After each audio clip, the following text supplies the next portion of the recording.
Hi guys. Hi guys তো তোমরা করবা, করো করো।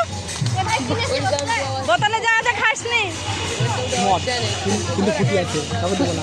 ফুটে আছে মদ মিশানো তো, মিথ্যা কথা। ঠান্ডা জল দিয়ে আর ফুটেছি। তাই